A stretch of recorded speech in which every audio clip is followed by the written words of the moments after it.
Look, it's easy to paint Mbappe as some sort of money-loving villain. After all, he did decide to spend the rest of his career at a footballer's retirement home instead of winning trophies at a proper football club. I mean, he did decide to get the bag instead of guarantee the Ballon d'Or, even though French football will probably still give it to him for scoring hat-tricks against Nantes.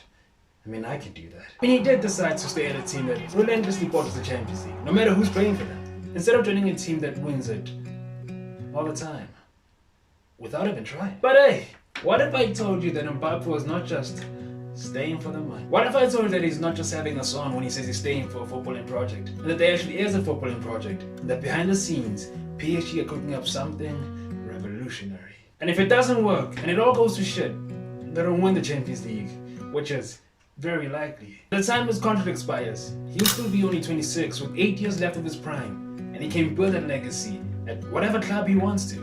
Oh, and he'll be worth 100 million. What if I told you that Kylian Mbappe made the right decision?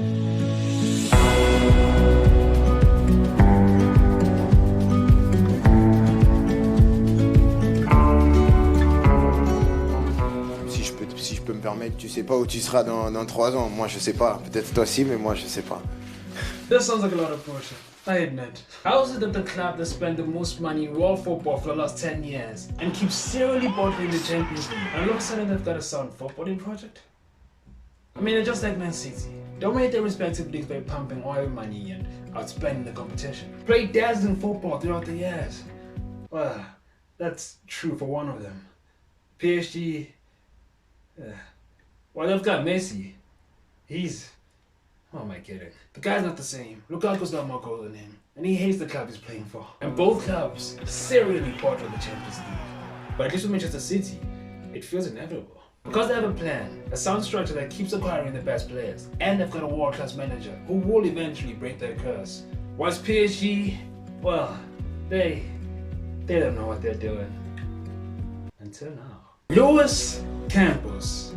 Ever heard of him? The champions of 4 teams from the top 5 leagues all have a player who was initially scouted by him. Lyon and Monaco have made a minimum of 350 million each from player sales who have been scouted by him. And the only 2 teams that have been able to break PSG's monopoly in the Liga title are Lyon and Monaco. Squads that have been brought together by him. And yes, he is PSG's director of football. Believe it or not, Mbappe might not just be waffling when he talks about PSG footballing project, while stuffing money inside his back pocket. And with rumors that Zinedine Zidane will be coming in, alongside Campos, they'll be sure to make sure that there won't be Neymar. And in regards to Neymar, rumors are swirling that PSG are putting him up for sale, which, without attacking him personally, points in the right direction when it comes to this footballing project that Mbappe keeps talking about. And if that's not a reason enough for Mbappe to stay at PSG, then he's Parisian. He grew up there. Mbappe was born and bred in Paris. It's his city, his home. I'm not suggesting that he's a PSG fan. He supports everyone else, but not PSG. But this means more than the city. It's about the country, especially considering that the French president Macron actually called him what he said to you? He wanted me to stay here. This is football.